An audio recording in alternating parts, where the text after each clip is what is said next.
રાજ્યના તાજેતરના બજેટમાં કચ્છ જિલ્લામાં શિક્ષણ ક્ષેત્રે મહત્વપૂર્ણ જાહેરાત કરવામાં આવી છે.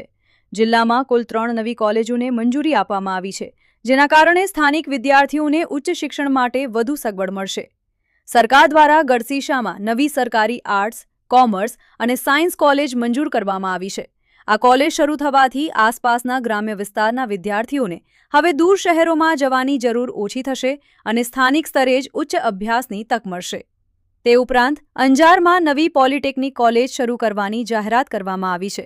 ટેકનિકલ શિક્ષણને પ્રોત્સાહન આપવા માટે આ મહત્વપૂર્ણ પગલું માનવામાં આવી રહ્યું છે, જેનાથી યુવાનોને સ્કિલ આધારિત શિક્ષણ મળી શકશે.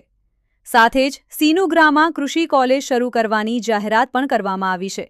કૃષિ આધારિત વિસ્તાર માટે આ કોલેજ ખેડૂતો અને કૃષિ ક્ષેત્રે રસ ધરાવતા વિદ્યાર્થીઓ માટે લાભદાયી સાબિત થશે. આ જાહેરાતને પગલે કચ્છમાં શિક્ષણ ક્ષેત્રે નવા અવસર ઊભા થશે તેવી આશા વ્યક્ત કરવામાં આવી રહી છે.